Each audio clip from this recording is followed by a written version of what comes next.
Pertama-tama install library untuk hashing password yaitu bcrypt. Kita gunakan perintah yarn add bcrypt atau npm install bcrypt. Yang kedua adalah library untuk token autentikasi yaitu JSON Web Token dengan menggunakan perintah yarn add JSON Web Token atau JWT. Selanjutnya adalah membuat tabel user. Pertama buka skema Prisma, buat model user, lalu beri ID, kemudian beri defaultnya yaitu UUID sebagai identitas user. Kedua full name, ketiga email, kemudian email ini diberi unique karena setiap email harus unique, kemudian beri password, dan kolom terakhir adalah created at. Di sini kita beri defaultnya yaitu no. Setelah menyimpan file skema Prisma, jalankan perintah npx prisma dbpush. Ini akan menyimpan model Prisma yang sudah dibuat ke dalam database. Database yang saya gunakan adalah Postgres. Nanti databasenya akan menyesuaikan dengan database yang sedang Anda pilih. Kemudian pada file env, tambahkan satu data yaitu script JWT. Script JWT akan menjadi kunci enkripsi data autentikasi token login dan juga sebagai verifikasi token dari request yang masuk. Kemudian beri sama dengan dan beri tulisan random. Jadi ini terserah tulis apa. Jadi yang penting ini adalah kunci untuk JWT. Selanjutnya adalah membuat modul outs dengan perintah next generate module outs. Kemudian buat service autentikasi untuk menyimpan logic autentikasi. Kemudian buat autentikasi controller. Gunakan perintah next generate controller outs. Terakhir adalah membuat controller dengan perintah next generate controller out. Kemudian pada folder src terdapat folder outs. Di sini ada controller, modul, dan service. Kemudian buat service user di dalam folder outs dengan perintah next generate service outs/user.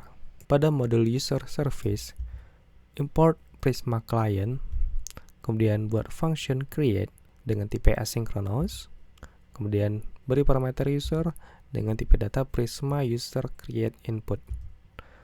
Kemudian jika user password terisi, maka user password kita akan kita hash. Gunakan bcrypt untuk hashing password. Lalu di atas user service kita beri konstanta salt password dengan nilai 12. Kemudian panggil salt password pada hash bcrypt. Kemudian buat variable user data dengan panggil Prisma client, create user, berikan data sesuai dengan parameter user. Delete user password agar bisa kita return tanpa menampilkan password user. Kemudian buat function kedua yaitu find one. Beri parameter user dengan tipe data, ID dan email. Kemudian buat variable user data, panggil Prisma client dan panggil user find unique agar kita bisa menemukan satu user. Beri property where dengan diisi dengan parameter user. Jika user tidak ditemukan, return null. Jika ditemukan, return user data. Buat metode yang ketiga yaitu validate user. Di sini akan memvalidasi password dan email yang diinput oleh user. Pertama buat parameter email, yang kedua password. Kita cari user dengan menggunakan metode yang sudah dibuat yaitu find one. Kemudian beri parameter email. Lalu jika user tidak ada, kita bikin pesan error user not found exception pada bawah kelas. Kemudian throw new user not found agar bisa mereturn errornya. Kemudian kita bandingkan password yang diinput oleh user dan password yang tersimpan pada database. Panggil function bcrypt compare. Parameter pertama adalah password yang dimasukkan. Parameter yang pertama adalah password yang diinput. Parameter kedua adalah password yang tersimpan pada database atau password yang sudah dihash. Kemudian kita bikin kelas exception yang selanjutnya adalah authentication valid.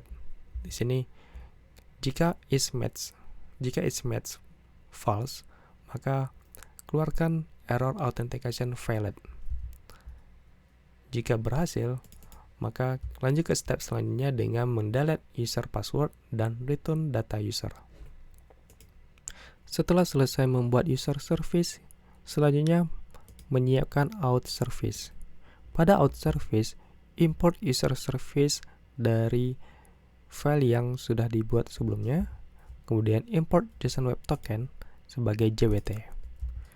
Lalu, masukkan user service pada konstruktor.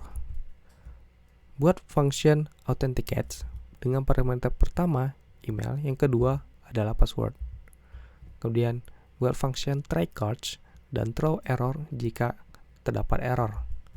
Kemudian buat variable user, panggil this user service, lalu panggil function validate user. Masukkan parameter pertama yaitu email dan yang kedua password. Kemudian buat variable token panggil library JWT dan function sign. Parameter pertama adalah data pada token yaitu UID. Ini akan tersimpan pada token yang dimasukkan dari user ID. Parameter kedua adalah kode. Di sini kita ambil dari env yang sudah dibuat sebelumnya, yaitu secret JWT. Maka di sini panggil proses env secret JWT. Terakhir adalah expired. Di sini kita buat objek expired in dan buat teks 7D. Artinya token ini akan valid selama 7 days atau 7 hari. Terakhir, return token sebagai objek. Setelah menyiapkan out service, selanjutnya pindah ke out controller. Pada out controller, import out service dan user service pada konstruktor. Kemudian buat API post login dengan function login, lalu beri parameter body dengan tipe data objek email dan password. Di sini di dalam function ini kita buat try catch, lalu pada catch error kita akan mereturn bad request sebagai notifikasi error. Kemudian dalam scope try, return await this out service. Kita panggil out service methods authenticate. Parameter pertama adalah body email, yang kedua adalah body password. Selanjutnya adalah membuat API register. Buat API register dengan metode post, beri metode register dan parameter body. Tipe data dari parameter body ini adalah Prisma user create input. Kemudian beri try catch seperti API login dan throw bad request pada error. Kemudian return user service dengan memanggil methods create. Beri input parameter body pada methods create. Pastikan terakhir kita membuat guard untuk memvalidasi user untuk memvalidasi token. Jalankan perintah next generate guard out/out. Di sini akan membuat file outs.guard.ts pada folder outs. Guard juga seperti service pada Nest.js, tapi berperan sebagai verifikasi request sebelum masuk ke controller. Terlihat sudah ada function canActive yang jika return true maka akan lanjut ke controller. Jika false, request akan ditolak. Kita akan letakkan validasi token di sini. Buat variable request yang diisi dengan data request yang masuk. Ambil token dari request header authorization. Jika tidak ada token, return false. Token ini berformat text bearer dipisah dengan spasi. Maka kita split dan pastikan panjangnya lebih dari 2. Jika kurang, return false. Ambil token bearer pada indeks 1. Lalu return validasi dengan function validate token dengan parameter bearer token. Tenang, kita akan buat function ini. Buat function validate token di bawah function canActive. Beri parameter token, tambahkan kode try catch untuk menangkap error jika terjadi kesalahan. Buat variable isValid, isi dengan function verifikasi JWT, yaitu jwt.verify. Masukkan parameter pertama, yaitu token, dan parameter kedua adalah kunci JWT yang diambil dari env script JWT. Jika tidak valid, return false. Decode token dengan function jwt.decode. Parameter pertama adalah token dan parameter kedua adalah objek berisi key JSON bernilai true. Jika UID pada decode token tidak ada, return false. Jika benar, maka return true. Terakhir, pada scope catch, return false. Karena pastinya di sini ada terjadi kesalahan. Untuk menggunakan guards ini, pilih API controller yang mengharuskan user untuk memasukkan token. Lalu, import out guards dari lokasinya, tulis dekorator use guards, dan masukkan parameter out guard yang telah diinput. Dengan begini, API tersebut akan mengharuskan user untuk memasukkan autentikasi token. API yang tidak menggunakan use guards bisa diakses tanpa token. Jika ingin implementasi guards ini pada semua API pada satu controller, letakkan use guards pada level controller. Dengan begini, semua API ini akan terkunci dan mengharuskan user memasukkan token. Terakhir, pada auth module, import Prisma module. Lalu, tulis Prisma module di dalam property imports. Dengan begini, kita sudah siap untuk menjalankan project Nest.js. Jalankan perintah yarn atau npm run start.2dev. Dengan begini, aplikasi Nest sudah berjalan dengan baik. Mari kita coba menggunakan Postman untuk mengetes semua API kita. Pertama, buat API register pada Postman dengan alamat localhost 3000/out/register. Lalu pada body, pilih TP raw dan pilih tipe JSON. Masukkan data seperti ini. Lalu kirim. Maka sudah terbuat satu user dengan ID ini, full name Rio Chandra, email riochandra123@gmail.com. Di sini password tidak ada karena kita sudah hapus untuk menghilangkan password yang sudah dienkripsi. Selanjutnya, kita coba login menggunakan email ini dan password 123456789.